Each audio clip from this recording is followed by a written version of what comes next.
Thanks for your patience. A little delayed today, but for good reason. So I have a couple of items at the top. As you know, tonight the President will deliver his first primetime address to the American people at 8 p.m. Today marks the one-year anniversary of the shutdown due to COVID-19, and the President will speak directly to the American people about the sacrifices made, from the more than 500,000 lives lost to the millions of people who have lost their jobs, and the even millions more who have been impacted by the pandemic. He'll provide an update on the work of his team to address the greatest operational challenge the country has faced and the work his team has done to rapidly increase the number of vaccinators, and vaccination sites. And he will lay out the next steps he will take to get the pandemic under control. Even while he is focused on getting the American Rescue Plan across the finish line, he has been reviewing drafts of the speech. Last week he was, and of course through the course of this week, and making line edits. He's been providing line edits in order to ensure that he is striking the right tone and providing the right level of clarity as he prepares to address the country this evening. He plans to provide a clear outline of his approach, level with the American people about what is required of them, but also provide a sense of hope of what is possible. I wanted to provide a little bit more on upcoming travel. Of all of our principles, as we prepare to go out and engage with the American people about what is in the rescue plan. As you know, next week the President, the Vice President, the First Lady, and the Second Gentleman will be traveling across the country to kick off the Help Is Here tour and amplify the American Rescue Plan. On Monday, the First Lady will travel to Burlington, New Jersey. The Vice President and Second Gentleman will travel to Las Vegas, Nevada. On Tuesday, the President will travel to Delaware County, Pennsylvania, as you already are aware. The Vice President and Second Gentleman will travel to Denver, Colorado. On Wednesday, the Second Gentleman will travel to Albuquerque, New Mexico. And on Friday, the President and the Vice President will travel to Atlanta, Georgia. During their trips, they will discuss the benefits of the American Rescue Plan for working families, and they will engage with people at each of these stops about how the American people can benefit from the components of the package moving forward. So they will talk about the $1,400 checks that 158.5 million American households can expect, and many who will start receiving them soon. He will talk about the historic expansion of the child tax credit. He will talk about they will all talk about extending unemployment insurance for around 11 million Americans, the tens of billions of dollars in rental and homeowners assistance that is a part of this package, the expansion of the earned income tax credit, which will go to 17 million workers, and the components of the package that significantly reduce health insurance premiums for millions of American families, and of course the fact that the bill will lift 11 million people out of poverty and cut child poverty in half. They're eager to get out there on the road. And I have one more exciting implementation update for all of you. Since the Department of Treasury and the IRS are working hard to get relief payments out the door as fast as possible to the American people, people can expect to start seeing direct deposits hit their bank accounts as early as this weekend. This is, of course, just the first wave.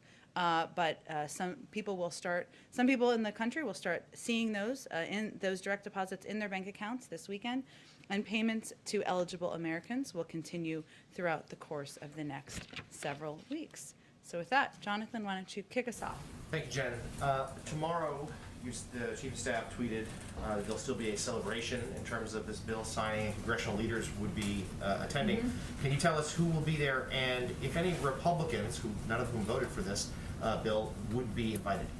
So the celebration tomorrow will be a bicameral, event, but it will not be bipartisan. It will include leadership, and we are still finalizing the list of attendees, but we hope to get that to you as soon as it's finalized. Can you walk us through, as part of the Help Is Here tour, decisions behind the locations for the travel next week, in particular the President's two stops? Why Pennsylvania and why Georgia? Well, this is just the beginning of the president and the first ladies and the vice presidents and the second gentleman's travel, and they will of course do some travel in addition to next week. But it was important to the president to visit not just blue states, but also red states, purple states. You will see that reflected as we continue to announce travel and trips that he will take in the coming weeks. Obviously, these are two places where he of course talked about the importance of delivering on the promise of getting every American the $2,000 checks when he campaigned in Georgia in December. So that's a place where that message really resonated, of course, with the people of the state and where it was amplified to the public. But, you know, it's a place also close to his heart. But this is just the beginning of the travel. I wouldn't overread into it other than he is looking forward to having the senior members, the principals from the administration out across the country, fanning out across the country, which is exactly what they're doing. And one more on a different topic. The trial of Minneapolis police officer Derek Chauvin has begun in connection to the death of George Floyd. Has the president been briefed on the developments so far? And he condemned the death, certainly when it happened. Does he believe the police officer should be convicted of murder? Well, the president obviously doesn't weigh into. He's not going to weigh into an ongoing judicial or a legal case. He's watching it closely, as are many members of the administration. As you know, he himself encouraged the House to pass the bill and he is very pleased that it did.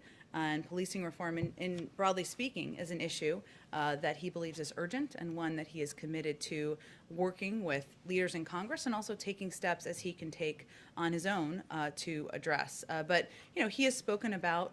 He spoke about the trial and, of course, the death of George Floyd in personal terms, and that is a reflection of how he continues to feel as he watches the events unfold with the trial. It affected him personally.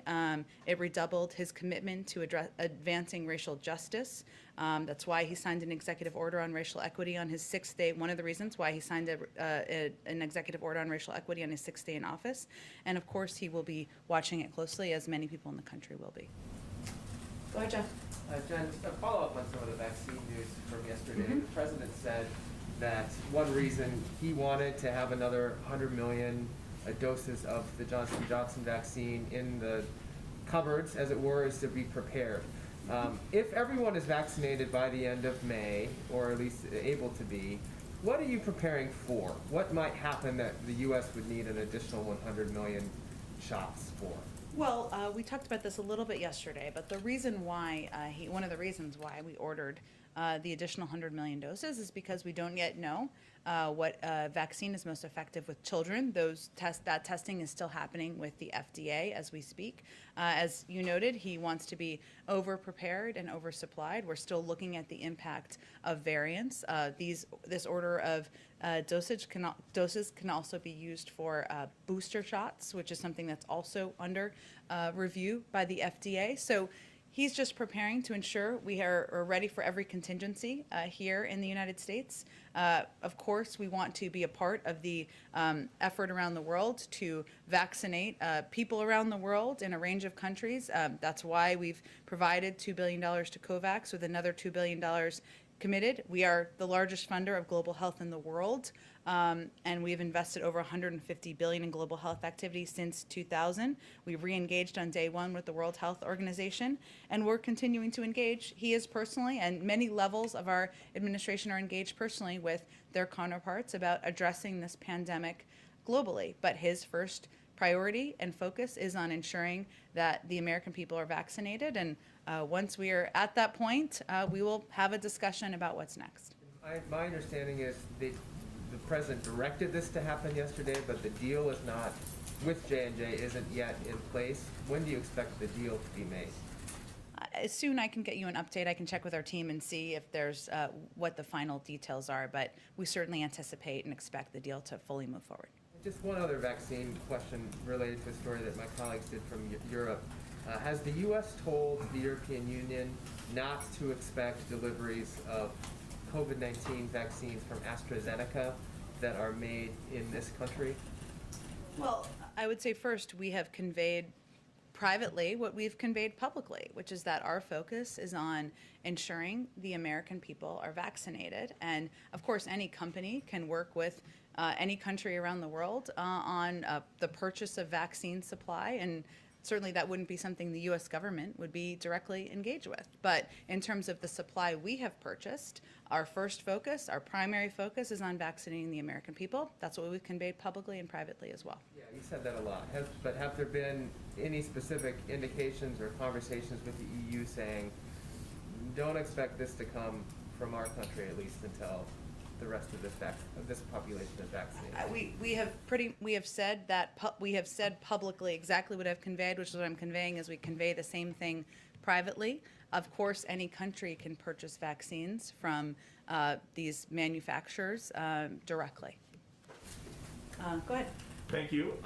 Mexico's president, Andres Manuel Lopez Obrador, says that people coming into the U.S. right now see President Biden, as the migrant president. Does the White House take that as a compliment? The migrant, give me a little more context. Well, he said they see him as the migrant president, and so many feel they're going to reach the United States. We need to work together to regulate the flow because this business can't be tackled from one day to the next.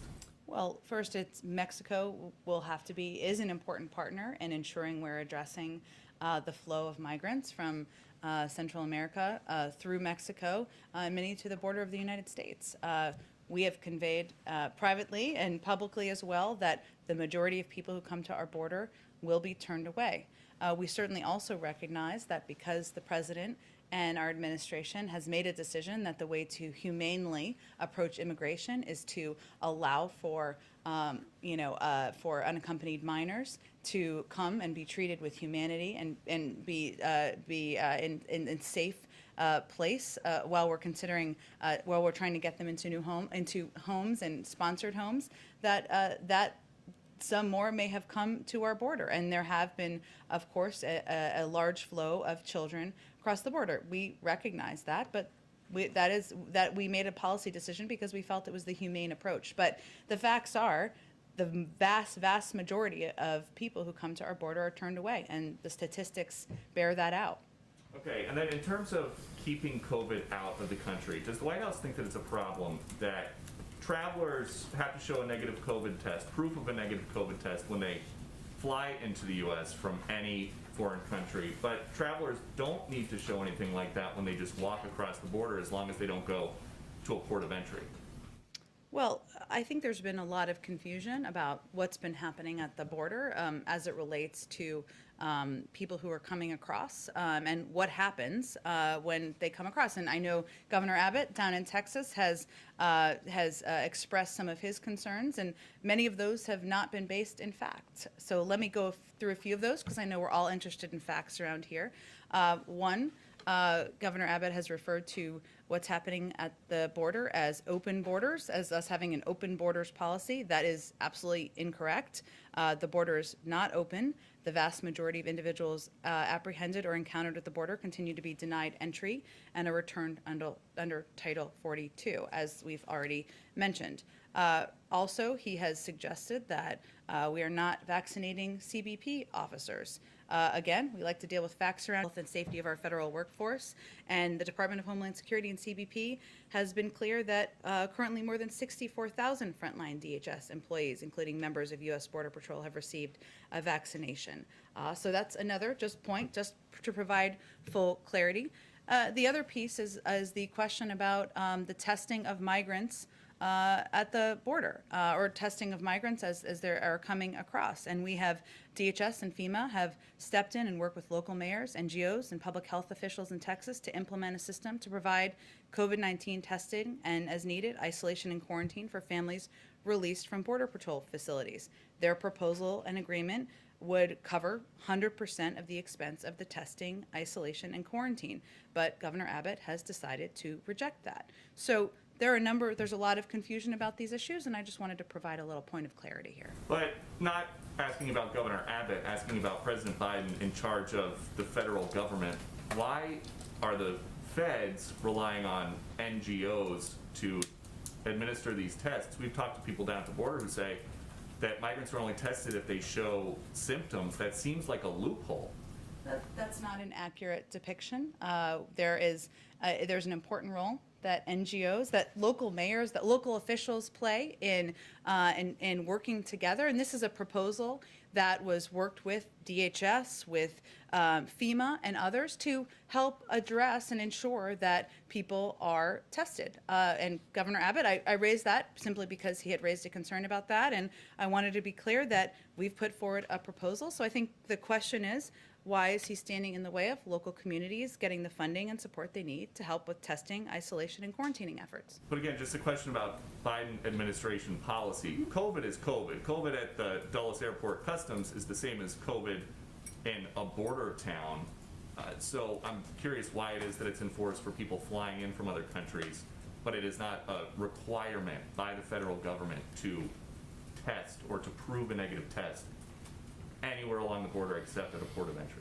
Well, again, I can just describe to you what our policies are. If there's more to convey to you, I am happy to do that. And then just one quick one on green jobs. You guys have talked a lot about tackling the climate crisis while creating good paying jobs. Now the president of the Texas AFL-CIO has come out to say someone working in a refinery leaving to go install solar panels, they're probably going to take a 75% cut in pay. Is that something the administration is aware of? I'm not sure which jobs are being compared there. Here's what I can convey to you. The president is committed during his presidency to invest in, work with labor unions, with climate activists, with with the industry to invest in good paying, clean energy jobs.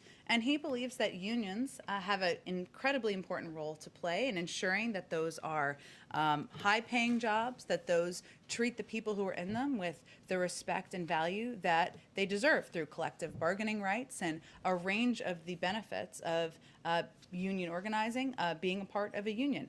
Obviously, that requires additional work and investment by the federal government working with Congress to invest in what we see as industries of the future. Oil and gas jobs are not going away. There are many industries that are, of course, continuing to function. The outgoing administration flooded the oil markets with cheap federal leases. This will not affect oil and gas production or jobs for years to come. But what our objective is to invest in what we see as the industries of the future, where we feel is where the jobs are going to be moving forward. And the president looks forward to delivering on his commitment to doing exactly that. High paying, good paying, but equal paying? High paying, good paying jobs. I think we're comparing Equal a little bit of, I'm not sure what specific jobs you're comparing. What I'm conveying is the commitment to ensuring that jobs in the clean energy industry will be high paying union jobs. That's what the president's objective and commitment is to. Go ahead, Caitlin. The White House has said that President Biden wants to look ahead to a return to normal in his speech tonight, but how does he do that while also striking the balance that 1,500 Americans on average are still dying from coronavirus every single day? You're absolutely right, Caitlin, that his objective is to strike exactly that balance. And this is one of the reasons that he has been line editing the speech for the last week plus to ensure that he is conveying, that he is leveling with the American people, that he is delivering on his commitment to being truthful about the challenges that we continue to face, what is going to be required of the American public to get to a return to normalcy, as you conveyed. But he also wants to provide a sense of hope and what's possible if we abide by the guidelines, if when you have access to a vaccine, you get the vaccine, what people can look forward to. And so that is exactly the balance that he is hoping to strike tonight. So should we expect like concrete steps and policy changes in this speech tonight? I think you can expect, this is his first opportunity, prime time, of course, to really speak directly to the public. We all have a conversation about a lot of these issues every single day. Most millions of Americans out there are living their lives, some of them, dealing with their kids in school, getting their jobs done, et cetera. And this will be an opportunity for many people to really tune in and hear from him on his plan, on what his team has done to date, what steps they've taken, an update since he took office, but also concrete steps he wants to take moving forward. There will be some news in the speech, but it is really about laying out clearly for the American public what steps he's taken, what his team will do, and what is expected of them as well. And since he's just signed this bill, has he decided who is going to oversee the implementation of it? And then on the ceremony tomorrow, you have some Republican senators who did not vote for this bill now touting parts of it. What is President Biden's response to those Republicans like Senator Wicker? Well, we invite them to work with us on the agenda moving forward, because clearly the bill that the president just signed into law is something that the American people are excited about, that people will benefit from as soon as this weekend, as we conveyed. And we are hopeful that as the president talks about his Build Back Better agenda, has more meetings with members of Congress, we'll have more people on board from both sides of the aisle. And regarding who's overseeing? We are, as I mentioned yesterday, the president absolutely is committed to having a person who is running point on it. I don't have any personnel announcements today. One last question on the border. The administration has refused to call it a crisis, instead of referring to it as a challenge and saying what you call it doesn't make a difference of how you're responding to it. But now today there are over 3,700 children, unaccompanied migrant children, in Border Patrol custody. They're spending on average over 100 hours, 4 days, in these facilities that are jail-like facilities not meant for children. So how can you say that's not a crisis? Well, I think what Ambassador Jacobson and Secretary Mayorkas were conveying, and what I've conveyed, is it doesn't matter what you call it. It is an enormous challenge. It is something that is front and center for the president. I noted yesterday, he had what is a regular meeting, but he had a briefing yesterday on the trip to the border. And there are a number of, while there are no final policy decisions, there are a variety of actions under consideration, including identifying and assessing other licensed facilities that can help add safe capacity for these children, relaunching, as we talked about over the last couple of days, the Central American Minors Program, accelerating the unification of children with vetted families, family and sponsors, steps like embedding HHS and ORR in the earlier parts of the process. So, the president is very focused and very in the weeds on the operational details here, and on taking and pushing his team to take every step that can be taken to address exactly what you noted, Caitlin, which is the fact that children should not, these Border Patrol facilities are not made for children, that we are focused on expediting the time they spend there, that these HHS shelters are not meant for permanent living, for anyone permanently living there, that we want to expedite the timeline between when kids cross the border and when they are getting to sponsor homes. So our focus here is on getting to the root of the issues and taking actions, and we don't feel the need to play games with what it's called. But aren't those the steps that you would take if it was a crisis that you had on your hands?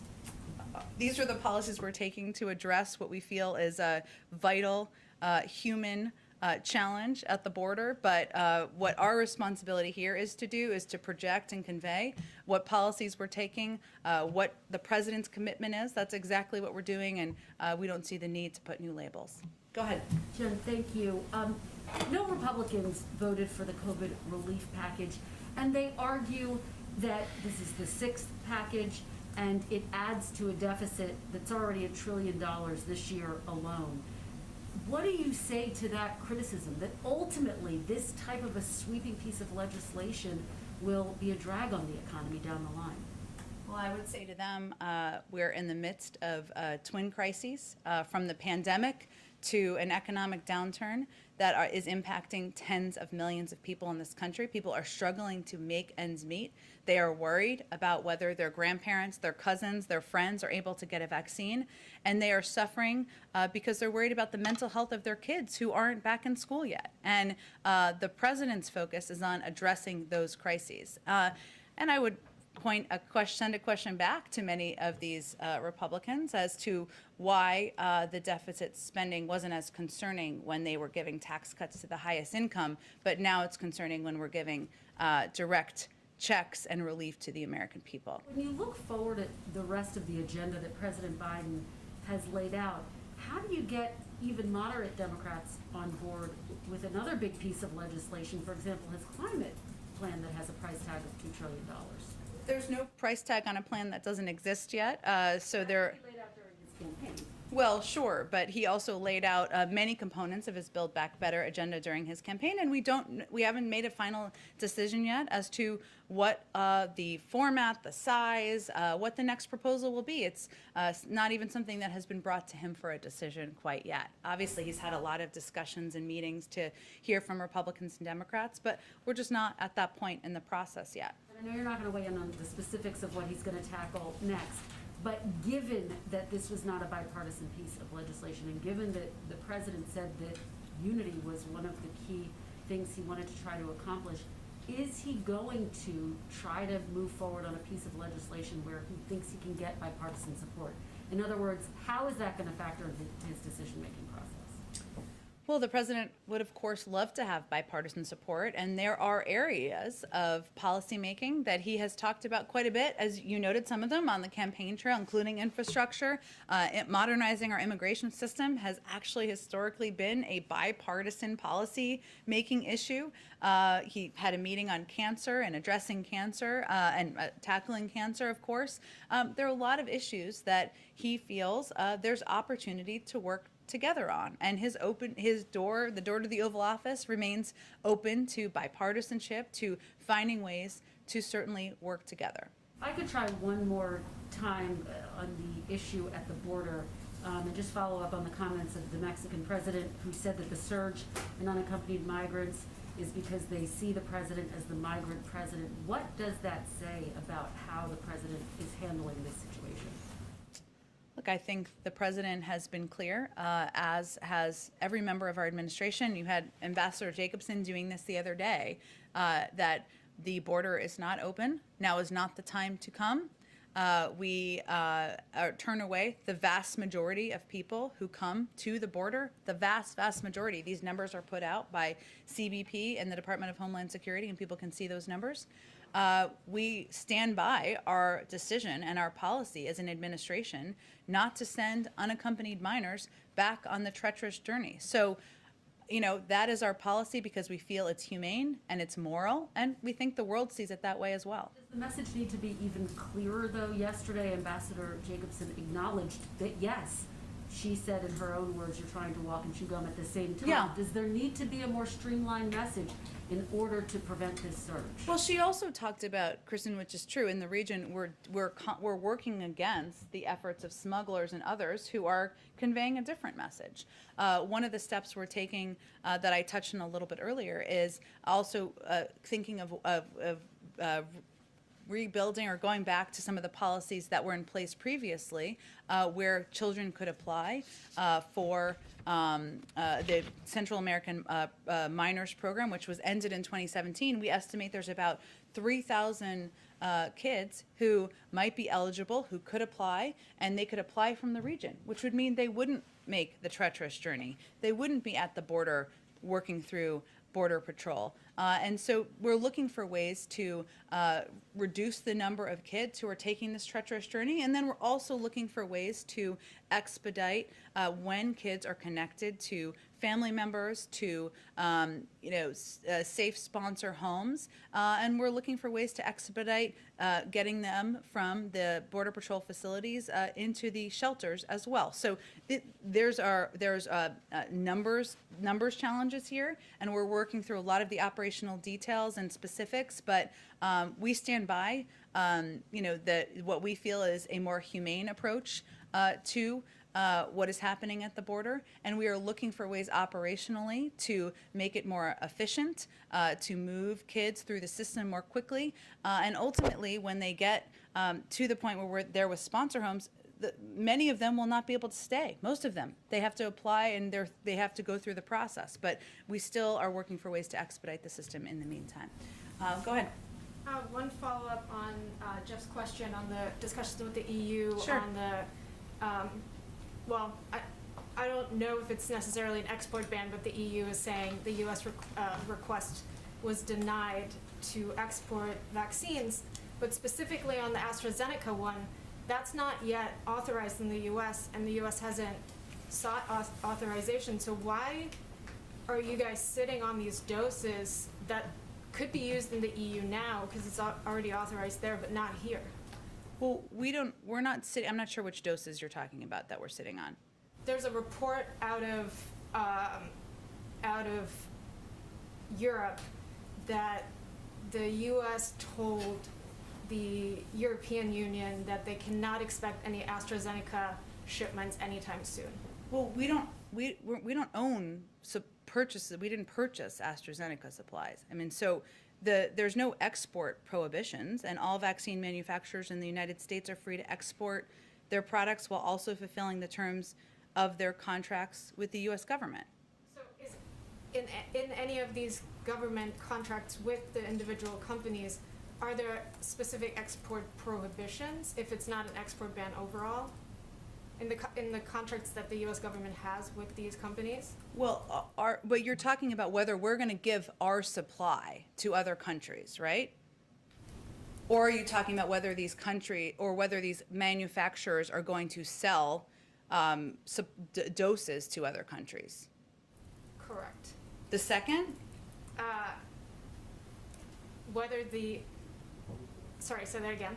So I'm just trying to understand. So are you talking about whether these companies are allowed to sell doses of their Well, I'm talking about how it's almost like a triangle, right? Because these companies have contracts with the U.S. government that say you have to fulfill this contract with us. Right. And so is any of that prohibiting then exports of any of the doses produced here as I to just the European conveyed, Union? these are not export prohibitions. Vaccine manufacturers in the United States are free to export their products while also fulfilling the terms of our contracts. There are supply that they are producing for the United States, but they can also work with other countries. And Sorry, now I think Okay. we're on the same level. So okay, the contracts that you have with these companies, are there any specific, is there a specific provision in those contracts that would say you cannot export until you fulfill our contractual obligation with the U.S. government? I don't have any more details of the contracts, but obviously these companies can work with other countries on selling their products. Manufacturers can work with them with these countries directly.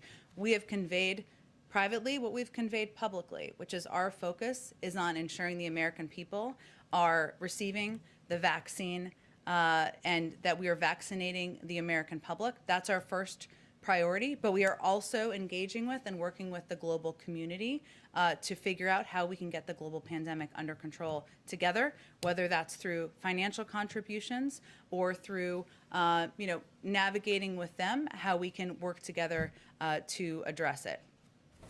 But we'll continue to evaluate as more vaccines become available in the United States. AstraZeneca isn't even approved at this point. One other topic, completely different. You just said again, the president hasn't yet made a decision on the next legislative package or what it will be and when it will be unveiled. It seems to be a little bit of momentum led by Senate Majority Leader Schumer on a package that is like a broad sort of countering China package. Is the White House coordinating with the Senate Democrats on this? Are you in touch with them? And is the president sort of actively going to engage with this effort? With the proposal by Senator Schumer? Correct. I'm certain if Senator Schumer wants to discuss it with him, he's happy to discuss it with Senator Schumer, with Leader Schumer, but I would expect the president's agenda moving forward will reflect the Build Back Better agenda that he talked about on the campaign trail, but the order, the size, the timeline has not yet been determined. Go ahead. Thanks, Jen. I have a couple of foreign policy questions Okay. specifically on Africa, but I just want to pick up something that you discussed with earlier about the Central American Miners Program. Sure.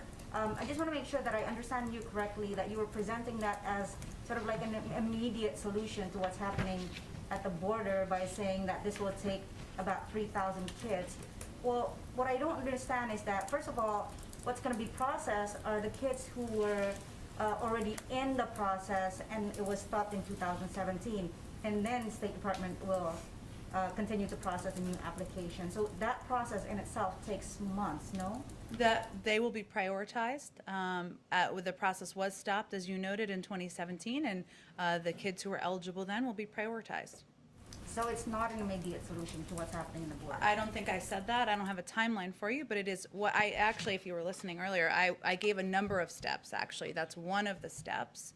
The other steps and address some of the things that you just raised, including the fact that we are working to find ways to accelerate the unification of children with vetted families and sponsors, embedding ORR and HHS in earlier parts of the process. We're identifying and assessing other licensed facilities. So this isn't a challenge that's going to be addressed through one step. But certainly, the Central American Minors Program is a way, and the reason I talked about it is because it's a way to help ensure that the application process for these kids happens not while they're sitting in shelters in the United States or even with sponsor families, but when they are still in their home countries, and they will know before they make the journey that they are able to come and stay in this country, and that's a pretty pivotal step to take. Thank you for clarifying that. Now on the issue of Africa, does the president share the assessment of Secretary Blinken that what's happening on the western Tigray region of Ethiopia is ethnic cleansing? Does the president have any specific view on the particular role of Prime Minister Abiy in this conflict? And is the U.S. considering any kind of action beyond urging the Ethiopian government to stop sending their forces? Yeah, I got an update on this from my team earlier, so let me just see what I have here to update you on. So the administration has repeatedly engaged the Ethiopian government on the importance of ending the violence, ensuring unhindered humanitarian access, and allowing a full, independent international investigation into all reports of human rights abuses. As you noted, Secretary of State Blinken has spoken to the Ethiopian Prime Minister twice to emphasize the United States' concern about the humanitarian and human rights crisis we're seeing. During his testimony yesterday, he reiterated the situation is unacceptable and has to change, and that we're calling on the Ethiopian government to follow through on its commitments that it's made. And also at the UN Security Council, Ambassador Linda Thomas-Greenfield has reaffirmed U.S. commitment to working bilaterally and multilaterally to help secure an end to the violence. So the president is deeply concerned, highly engaged on this issue. He recognizes that we have very active ongoing efforts by our diplomats to try to move this forward to a better place, including getting humanitarian aid workers in with full access. And of course, he remains in touch and working closely with his Secretary of State. Another topic still on the continent, on the issue, still on Ethiopia actually, the Trump administration was very much engaged in mediating the conflict between Ethiopia, Egypt, and Sudan on the issue of the Nile Dam. Is the Biden administration willing to continue mediation process as has been requested by by Sudan and Egypt? I would send you to the State Department. They'd be more directly involved at this stage. One more African question. Okay. Western Sahara. Also, President Trump, as you know, recognized Morocco's sovereignty of the Western Sahara region.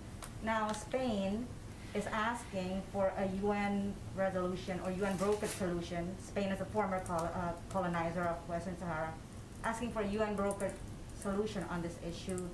Has the administration completed its review on this particular Trump deal, because it does, deal with the overall Abraham Accords policy? And what is your position on it? As you know, we are reviewing all of the many Trump positions, including the Abraham Accords, but I don't have an update today for you on it. Go ahead. Yeah, I just wanted to go back to the border. Sure. My colleagues reported yesterday that the administration is looking at a NASA facility in California to house some of these unaccompanied children. Can you talk a little bit about the plan to identify and find space for them? What sort of facilities are you looking at? I don't have a list of facilities, but I will convey that we are, or reiterate, that part of our effort and our focus and what we're prioritizing is identifying and assessing licensed facilities that can help add safe capacity for these children. And even with the update in CDC guidelines that we've talked about a little bit this week that allows for greater capacity safely at these facilities, we still want to ensure that we have facilities that are safe, licensed, and prepared to house children, so that we can move them quickly from the Border Patrol locations. But I don't have anything. We're looking at a range of sites our team is, and I'm sure some will be hopefully identified soon. But I don't have anything to preview for you beyond that. Okay, and then on the trip with with all the principals kind of crisscrossing the Yeah. country next week, it's an interesting list of states. I Yeah. think you said purple, at least. I'm wondering, even though that this relief package has no support here, what have you been hearing, or what do you expect to hear from Republicans in these states? Do you expect it to be received by them at all? Have you heard much? Like, have you Republicans like local electeds, Yeah. or Mhm. look, I think what we saw even during the effort to pass the American Rescue Plan is that there were 400 governors and mayors across the country, many of them Republican. We had a Republican mayor come here and talk to you all about how vital and important this was to his community. And so we certainly anticipate that many of the local elected officials who supported the passage, who are seeing, funding coming into their states to help ensure that cops and firefighters keep their jobs, seeing funding that's going to come in and help reopen schools, seeing people in their communities get checks as early as this weekend, that they will be open, many of them, to engaging with the president, the vice president, the first lady, the second gentleman, where there's an opportunity to talk about the benefits and communicate to their communities about how people can access these benefits. And that's a big part of this blitz around the country, is ensuring that the American people have that understanding, and that's what all of our principals will be conveying. Could I ask another quick one? Sure. I'm just curious, I know the president has speechwriters, but were you around him when he was working on this speech? Like, who were the advisors around him that have weighed in and pitched in ideas and helped him edit? Sure. Look, I think, the president has been doing this a while, and certainly he had a good sense of what he wanted to convey. And he is someone who is an anti-acronyms advocate. So he wants to explain things with clarity and with directness to the American people. And I will tell you that when he goes through speeches like this, he asks questions that I can imagine friends of mine and family members of mine might ask. What do you mean by that? And when you say that, how will I get access to that? And that's when he reads through the speech what he's looking to provide clarity on. And he fully recognizes that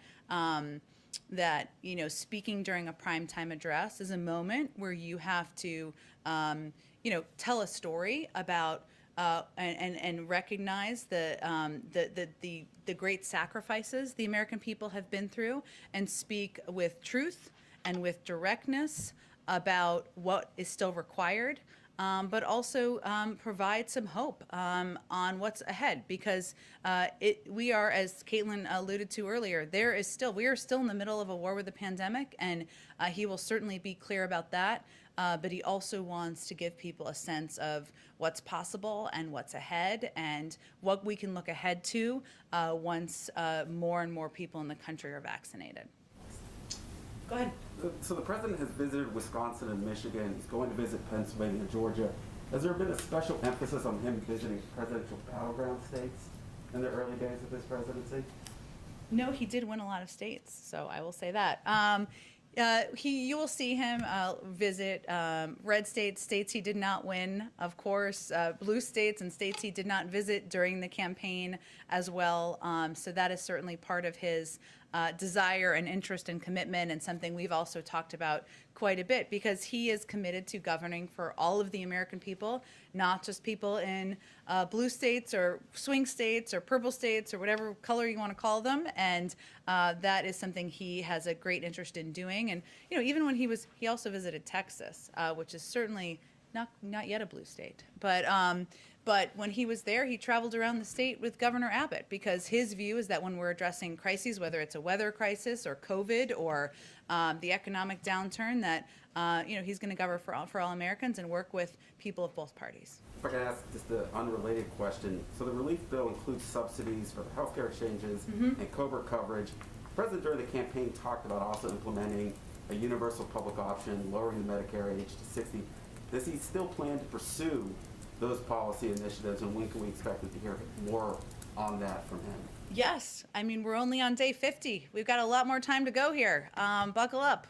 Yes, he is, of course, this was his number one priority, was getting this American Rescue Plan passed. Today is a very big day here in the White House, significant moment for the American people, of course, but he remains committed to and interested in pushing forward with the rest of his agenda and the commitments he made when he ran for president over the course of the last 2 years.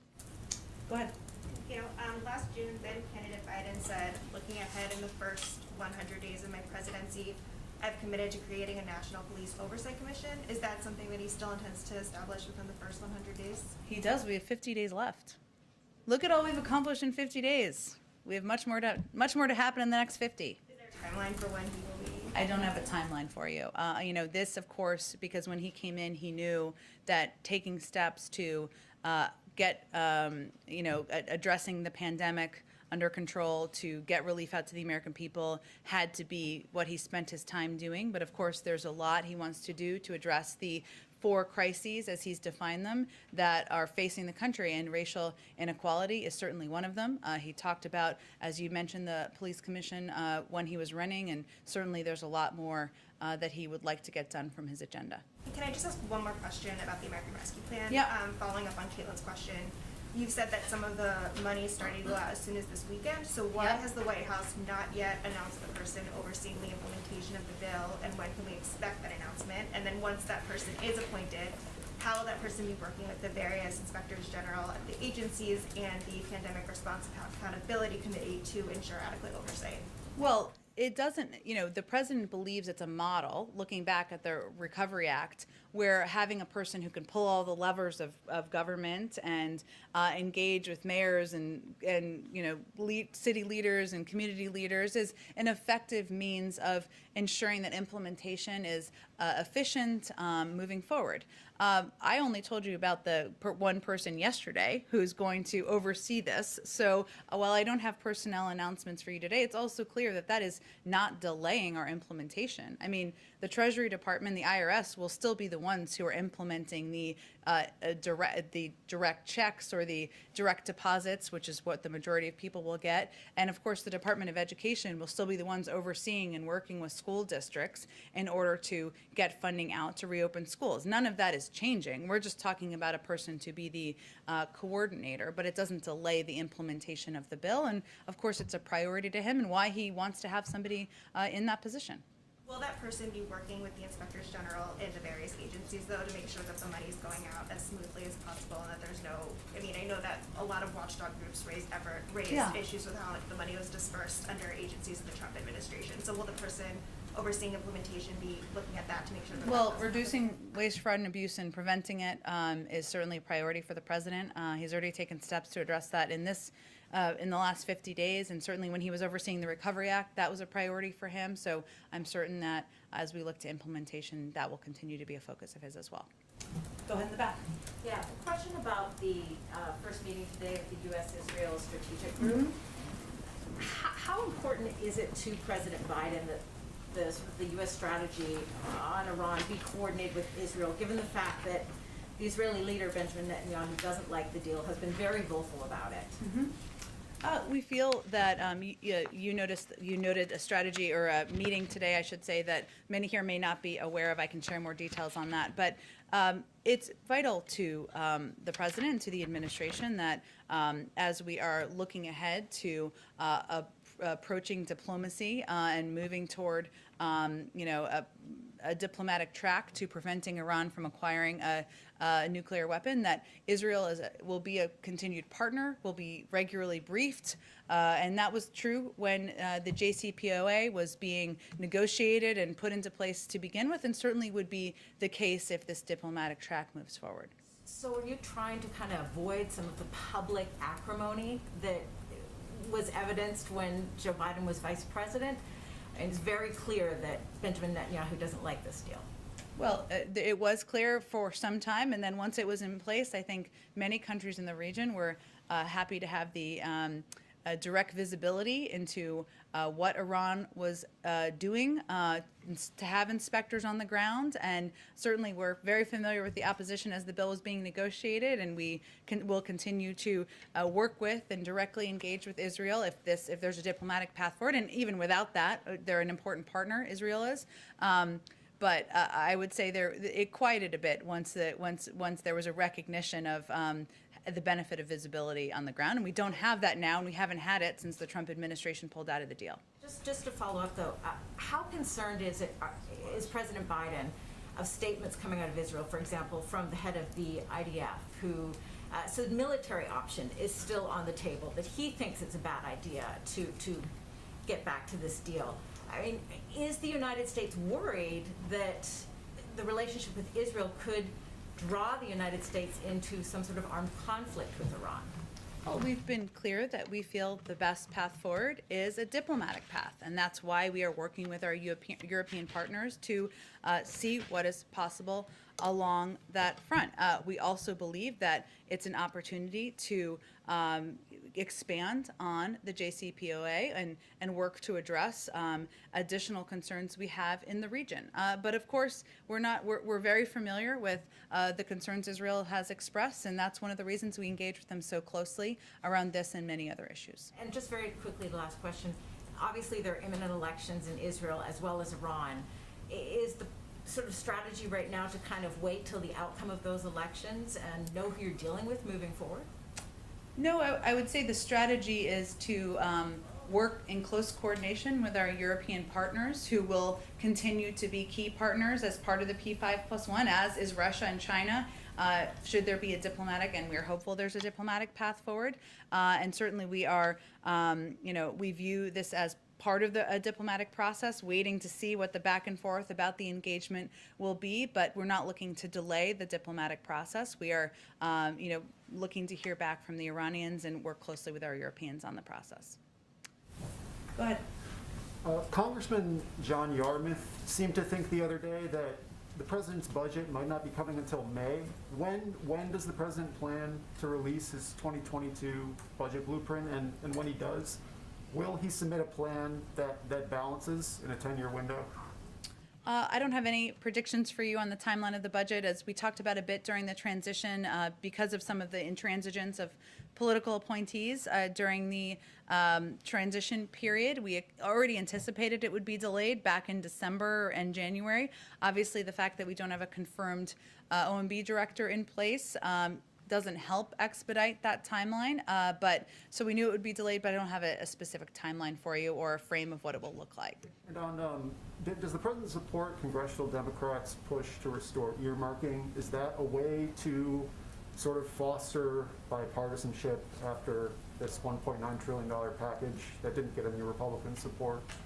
Well, we don't have a package yet that we're talking about that we are working through with Congress. Obviously, the president's spent 36 years in the Senate, and he is quite familiar with the role of earmarks, but when we have a package to announce and we're talking about the legislative strategy, we can probably talk about it more. Is that, because Democrats are making the case that this will, it's a way to get Republicans to support spending bills, things along those lines. Is that the White House's view? Is earmarking a potential path to sort of break some of this gridlock? We just don't have a legislative package we're even talking about here. So when we do, we can have a discussion about what the legislative strategy is. But we're not at that point. We just signed into law, the president just signed into law today, a $1.9 trillion package that he is looking forward to implementing. That's our focus, and in the coming weeks I'll have more to say what's next, and then we can have a discussion about how we're going to get that package through. On the $1,400, sorry, one more. Go ahead, you're fine, go ahead. On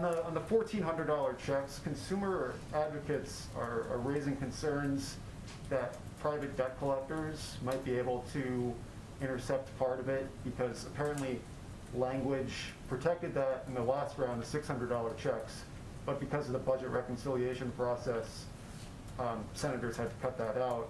Would the president support standalone legislation? I think Senator Wyden says he's going to be working on that. And how does the president expect to get standalone legislation to take care of that issue? And how does the president expect to get bipartisan support for sort of these provisions, technical corrections like these that pop up, on every major bill like this? I'm not sure if there are technical corrections needed. I'd have to talk to the Department of Treasury about that. I mean, in terms of the checks, 90% of them will go via direct deposit to people's bank accounts that they have because of people paying taxes. If there are other additional components that require that, I'm happy to have that discussion with them and see if they think there's technical changes needed and if those technical changes require Congress, which I'm not sure they would or wouldn't at this point. Go ahead in the back. Thank you. I have a couple of questions. Last week, President Biden, in his virtual interaction with NASA scientist Dr. Mohan, said that people of Indian descent are taking over the country. Can you clarify that? What did he meant by that? Because there have been some criticism by his opponents on his remarks. Well, I would first say that the president was just recognizing and honoring and valuing, or this was his intention, the incredible contribution of Indian Americans to science. He was speaking to an Indian American woman who is, of course, a scientist and an important part of the NASA team. And he also was, of course, recognizing the incredible contribution of his own vice president. And he just believes that it was a reflection of his belief that Indian Americans make a great contribution to the fabric of society, whether it's science or education or the government, and that was what he was trying to convey. Okay, a number of Indian Americans who came to this country as illegal immigrants and want to make this as a home, they feel that this administration is not much focused on resolving the issues related to legal immigrants, rather than they are more focused on illegal immigrants. What do you have to say on that? I would say you should write an article about how the president's immigration bill proposes a number of fixes or changes in the legal and legislative system to ensure that those issues are addressed, and we're eager to move that forward with members of both parties. I have one China question. Okay. Today is 50th day, and tomorrow President is addressing the Quad Leaders Summit, and a few days later, the Secretary of State and NSA are having their bilateral meetings in Ankara on China. After 50 days, what are the major asks from China? What do you want China to do so that to improve the relationship that the United States has with Beijing? Well, I would expect, obviously, this meeting next week. We felt it was important to have it on U.S. soil. We certainly anticipate that National Security Advisor Jake Sullivan and Secretary of State Tony Blinken will be discussing both the challenges we've had and not holding back on issues and concerns we have with the behavior of Chinese leadership, whether it's on Taiwan or recent efforts to push back democracy in Hong Kong, or on concerns we have about the economic relationship. So they will certainly raise those issues and the lack of transparency as it relates to COVID, human rights abuses as well. But they'll also talk about areas of opportunity and ways we can work together. We certainly they will not be holding back in the conversation, but they wanted to, it's an important moment next week to engage directly and in person, and I know they're looking forward to it. We'll have a robust readout, I'm sure, when that meeting concludes. As a foreign journalist colleague of mine who couldn't be present here has sent me a question for you. The International Olympics Committee today announced that China will provide vaccination for athletes, teams, and attendees of the Tokyo Olympic Games. What is your response to IOC's announcement? Does the administration recommend the U.S. athletes and attendees get vaccination from the Chinese? I would send you to the U.S. Olympic Committee. We, of course, are working to ensure that the American people have access to vaccines. We'll have enough to vaccinate, I should say, all American adults by the end of May. Certainly that includes Olympic athletes, but I would refer you to them on their plans for vaccinating athletes. Go ahead. Thanks, Jen. A couple on topics we haven't touched on yet. But Politico ran a poll yesterday, I'm not sure if you saw it, finding that 53% of Americans think that there should be a ban on transgender athletes competing in women's sports. Included in that were 40% of Democratic respondents who agreed that there should be a ban, and 49% of independents. Obviously, the president is committed to advancing LGBTQ rights, but looking at this through his call for unity lens, do you think these opinions are coming more from a place of trying to protect women's rights or equality in athletics, or are these just flat-out bigoted opinions that the president shouldn't acknowledge at this point in time? The opinions in the poll? Well, People who voiced support for banning transgender athletes. I from did being not women's conduct the sports. poll, nor was I Okay. part of the polling committee that had conversations with people. What I can convey to you is that the president believes, regardless of this poll in Politico, did you say Politico, I guess? Politico and Morning I Consult. didn't see the poll or the article, but I didn't read Playbook. But the president believes that transgender rights are human rights, that kids should not be discriminated against and should be able to play sports, and that continues to be his belief, and that hasn't changed. But I'm not going to guess or attribute motive to the people who responded to that poll or any poll, actually. And then on the House's passage of these gun violence legislation bills today, has the White House been actively courting Republican senators to vote yay for this? Obviously, from a numbers standpoint, it's going to be a lot harder to pass there than in the House. And if not, does the president believe it can pass the Senate, or those two bills can pass the Senate in their current iterations? Well, first, the president is someone who is personally committed to addressing gun violence and working to put in place gun safety measures. He's called on Congress to act. He supports Congress acting. He's looking forward to working with them to advance priorities, including repealing gun manufacturers' liability shield. Of course, these pieces of legislation were regarding background checks, and he certainly supports actions by the House to pass those bills. And I expect he will look for opportunities to be engaged and advocate for why these are not political issues. These are common sense efforts to keep our children safe, keep our country safe, and ensure that we are reducing gun violence in the country. And then just one follow-up on Yeah. the Quad Summit tomorrow. Does the president plan on speaking with our allies about ways we can force China to stop the genocide it's committing against the Uyghur Muslims in Xinjiang in that summit tomorrow? Well, I know that addressing the genocide against Uyghurs, Muslims, is something that will be a topic of discussion with the Chinese directly next week.